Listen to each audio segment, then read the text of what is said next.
जी नमस्कार। आज हमारी चर्चा है कॉन्स्टिपेशन के ऊपर। कब्ज होता क्यों है, क्या इसका कारण है, कैसे हम इसका निवारण कर सकते हैं खान पान के द्वारा, योग के द्वारा, इसके बारे में हमारी चर्चा रहेगी। मैं आचार्य संदीप आपके अपने यूट्यूब चैनल के साथ। दोस्तों, कब्ज होने के मेनली मैं दो कारण मानता हूं। पहला है आपका फिजिकल और दूसरा है साइकोलॉजिकल। फिजिकल कारण की अगर मैं बात करूं तो इसमें हमारा आता है खान पान, हमारी दिनचर्या, हमारा डे बाय डे किस तरह का शेड्यूल किस तरह का है हमारा, ये सारी चीजें हमारे फिजिकल कारण पर आता है। अगर साइकोलॉजिकल कारण की बात करें तो जो हमारी इंटेस्टाइन होती है, स्पेशली लार्ज इंटेस्टाइन, उसे हम सेकंड ब्रेन बोलते हैं।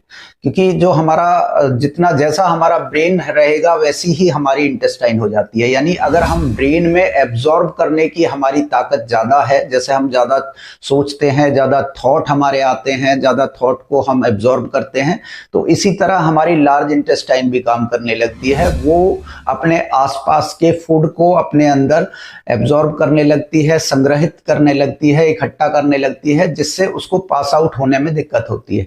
तो ये दो मेन कारण है जिसके कारण लोग इस समस्या से ग्रस्त होते हैं। देखिए, कब्ज एक ऐसी प्रॉब्लम है, खुद ये कोई बीमारी नहीं है, बट ये न्योता देती है बहुत सारी बीमारियों को। अगर किसी को कब्ज हो गई, ऐसा कहा भी जाता है कि जो हमारा पेट होता है वो बहुत सारी डिजीज का कारण बनता है। यानी बहुत सारी बीमारियां हैं जो हमारे पेट से ही स्टार्ट होती है। आयुर्वेदा तो ऐसा मानता है कि 90% बीमारियां हमारे पेट से स्टार्ट होती है। तो इतना इम्पोर्टेंट है हमारे पेट को सही रखना। अगर कब्ज हमें स्टार्ट हो गई तो इन फ्यूचर हमें बहुत सारी प्रॉब्लम स्टार्ट हो जाएंगी। जैसे हमें एंजाइटी रह सकती है, बहुत ज़्यादा आलस हमें रहने लगता है, हमारा जो नर्वस सिस्टम है उस पर भी इसका विपरीत प्रभाव पड़ता है। अगर कब्ज हुई है तो फिर बाद में आपको गैस्ट्राइटिस, ब्लोटिंग, इस तरह के इश्यूज भी होना स्टार्ट हो जाएंगे। तो कैसे हम ठीक कर सकते हैं कब्ज को? देखिए, नेचुरल चीज की अगर मैं बात करूं तो पानी हमारे लिए बहुत इंपॉर्टेंट है। अगर आप वाटर का इंटेक अच्छी मात्रा में करते हैं, पानी सुबह उठते ही आप अगर पानी पीते हैं, तो ये आपके लिए बहुत अच्छा माना जाता है। तो सबसे पहले आपका यही होना चाहिए दिनचर्या कि सुबह उठते ही आप कम से कम 2 गिलास पानी जरूर पिए। क्योंकि पानी आप पिएंगे तो वो आपकी इंटेस्टाइन में जाएगा और जो भी बाउल मूवमेंट है आपकी, यानी खाने को निष्कासन करना, जो भी वेस्ट है हमारी बड़ी आंत के अंदर, उसको निकालने में हेल्प करता है। दूसरा, खाने में आपका फाइबर होना बहुत जरूरी है। फाइबर दो तरह के होते हैं, एक घुलनशील सॉल्युबल फाइबर, एक अघुलनशील यानी इनसॉल्युबल फाइबर। ये दोनों ही फाइबर हमें रिक्वायरमेंट होती है। कहाँ से ये हमें मिलते हैं? जो भी नट्स होते हैं जैसे बादाम, ड्राई फ्रूट्स, इनके अंदर हमें अच्छी मात्रा में हमें सॉल्युबल फाइबर मिल जाते हैं। इसके अलावा फ्रूट से हमें अच्छी मात्रा में फाइबर मिलते हैं, दाल से हमें फाइबर मिलते हैं, अनाज से हमें फाइबर मिलते हैं। जो आपका अनाज हो तो अगर उसको आप बहुत ज़्यादा महीन ना पिसवाए, उसको थोड़ा सा मोटा पिसवाए ताकि उसमें रफेज रहे। रफेज होता है जो ऐसी चीजें जो इनसॉल्युबल फाइबर बोले जाते हैं, यानी वो डाइजेस्ट नहीं होते बॉडी के अंदर, बट वो हेल्प करते हैं निष्कासन में, यानी हमारे स्टूल को पास करने में हेल्प करते हैं, जिससे हमें इजी होता है पेट को साफ करना। कुछ फ्रूट बहुत इंपॉर्टेंट है कब्ज को तोड़ने में, जैसे अमरूद या पपीता या सेब। इस तरह के फ्रूट डेली आप अपनी डाइट में शामिल करें तो इससे भी आपको बहुत फायदा मिलेगा। अच्छा, एक फ्रूट और इम्पोर्टेंट है जिसे बोलते हैं आलू बुखारा। आलू बुखारा जो है स्पेशली ड्राई फॉर्म में, अगर इसका जूस भी आप ले सकते हैं या ड्राई फॉर्म में आप आलू बुखारा, जिसे प्रून बोला जाता है, ये अगर आप लेते हैं तो ये भी आपके लिए कब्ज को तोड़ने में बहुत सहायक सिद्ध होता है। अजवाइन आपके लिए अच्छी हो सकती है। अजवाइन को आप गुड़ के साथ अगर इसका सेवन करते हैं तो इससे भी कब्ज तोड़ने में हेल्प मिलती है। तो खान पान में एक चीज और है जो आप अगर ऐड कर ले तो बहुत अच्छा रहेगा, जिसे हम बोलते हैं प्रीबायोटिक एंड प्रोबायोटिक। प्रोबायोटिक क्या होती है? कुछ ऐसे बैक्टीरिया हमारे इंटेस्टाइन, हमारी गट के अंदर पाए जाते हैं जो हमारे डाइजेशन में हेल्प करते हैं। जैसे आपने सुना होगा लैक्टोबैसिलस नाम का एक बैक्टीरिया जो दही के अंदर पाया जाता है। ये काफी हेल्पफुल होता है हमारे खाने को डाइजेस्ट करने में और इसके निष्कासन में भी हेल्प करता है। तो इस तरह के बैक्टीरिया आपको दही से मिल जाएंगे, या छाछ आप पीजिए। लिक्विड आप अच्छी मात्रा में, मतलब अपनी डाइट में जरूर डेली आपको दही या छाछ के रूप में कोई ना कोई लिक्विड जरूर आपको अपनी डाइट में लेना चाहिए। तो ये आपके कब्ज को तोड़ने में काफी सहायक रहेगा। दूसरा, अगर अब मैं कुछ एक्सरसाइज की बात करूं तो कुछ एक आसन है जिन्हें आप सुबह मॉर्निंग में, जिन्हें क्रॉनिक प्रॉब्लम रहती है कॉन्स्टिपेशन की, काफी लंबे समय से जो कब्ज से जूझ रहे हैं, उन्हें कुछ एक्सरसाइज हैं जिन्हें आप करके अपने कब्ज को आप ठीक कर सकते हैं। तो पहली तो क्रिया है अश्वनी क्रिया। घोड़े से ये नाम लिया गया है अश्वनी।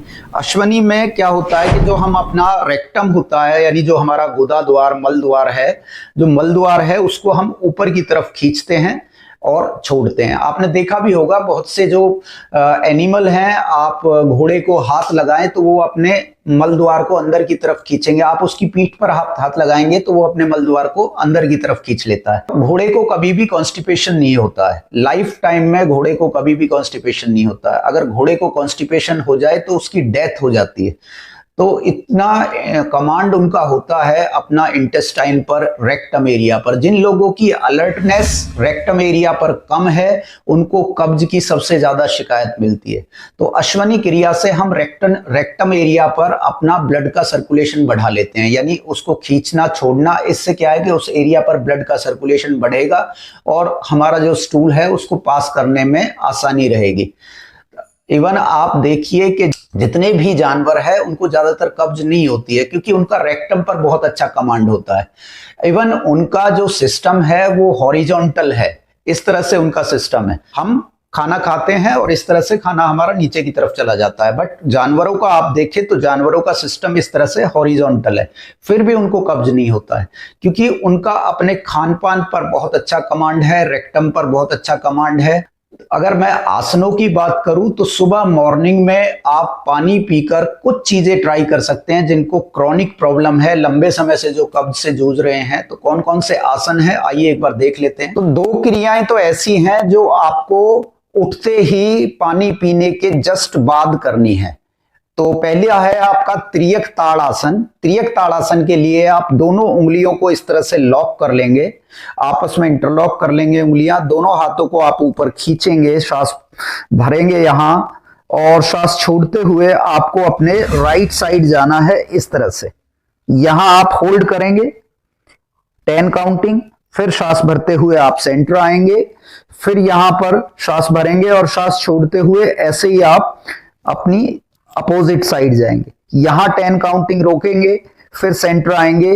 ये आप 5 बार लेफ्ट और 5 बार राइट साइड दोनों तरफ आप दोहराएंगे। इससे क्या होगा कि जो भी आपने पानी पिया है उसका मूवमेंट आपकी लार्ज इंटेस्टाइन में अच्छी तरह से हो जाएगा और उस स्टूल को पास करने में हेल्प करेगा। दूसरा आसन है हमारा कटी शक्ति विकासक क्रिया। इसमें आप दोनों पैरों में गैप देंगे शोल्डर के बराबर, दोनों हाथों को सीधा करेंगे, श्वास छोड़ते हुए आपको ऐसे पीछे देखना है, एक हाथ आपके शोल्डर पर रहेगी, एक हथेली, और पीछे वाली हथेली को आप देखेंगे इस तरह से। फिर श्वास भरते हुए सेंटर आएंगे, ऐसे ही श्वास छोड़ते हुए आप दूसरी तरफ जाएंगे। ये आप 15 राइट और 15 लेफ्ट दोनों साइड आपको करना है। इससे भी आपकी इंटेस्टाइन की ट्विस्टिंग होगी दोनों तरफ। जैसे किसी गीली टॉवल को आप निचोड़े अगर, तो उसमें जो पानी है वो बाहर निकल आता है निचोड़ने के कारण। ऐसे ही इसमें इंटेस्टाइन आपकी ट्विस्ट होती है, तो इंटेस्टाइन जब ट्विस्ट होती है तो जो भी वेस्ट है उसके अंदर वो बाहर निकल जाता है इजिली।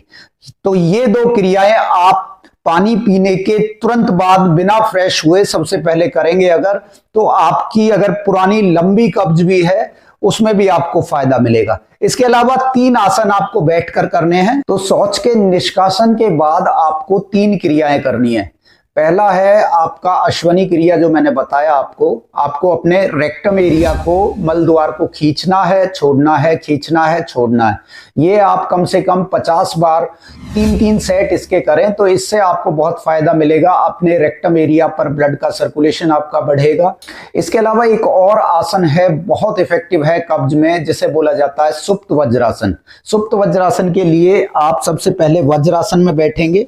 वज्रासन की पोजीशन है इस तरह से, इसमें आपके अंगूठे पीछे से जुड़े रहेंगे, एड़ियों में गैप रहेगा और धीरे धीरे आपको नीचे की तरफ जाने की कोशिश करनी है। इस तरह से आप सपोर्ट ले सकते हैं अपनी कोहनियों का और धीरे धीरे आपको पूरा नीचे जाने की कोशिश करना है इस तरह से। इस यहां आपके जो थाइज हैं वहां पर एक अच्छा खिंचाव महसूस होगा आपको, क्योंकि आपकी थाइज का कनेक्शन सीधा आपका इंटेस्टाइन से है। थाइज पर खिंचाव होगा तो ये आपकी इंटेस्टाइन के लिए अच्छा माना जाता है, इंटेस्टाइन को एक्टिव करता है। इंटेस्टाइन एक्टिव होंगी तो आपके निष्कासन में हेल्प मिलेगी।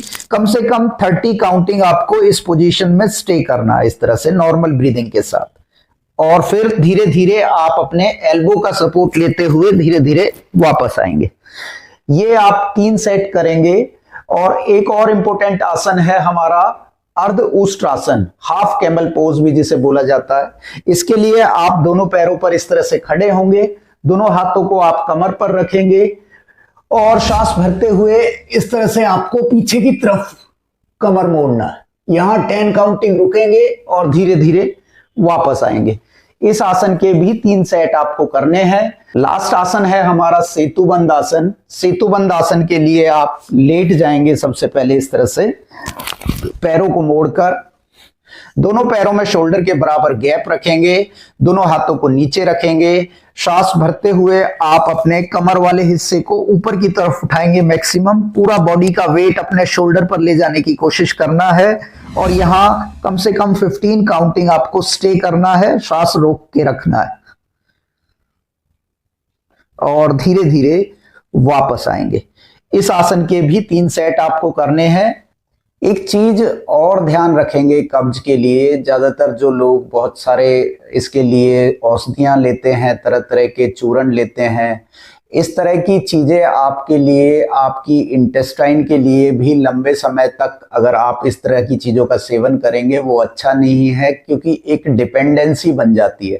क्योंकि हमारी इंटेस्टाइन फिर डिमांड करने लगती है, वो चाहती है कि कोई इस तरह की कोई हेल्पफुल चीज आए बाहर से जो हमें, जो भी निष्कासन है हमारा, उसको दुरुस्त करे। तो ये हमारी कोशिश होना चाहिए कि हम एक नियमित दिनचर्या के अकॉर्डिंग चले। अपने आप को 1 घंटा अगर एक्सरसाइज देना है तो हमें 1 घंटे एक्सरसाइज देना है, ये रूटीन में होना चाहिए।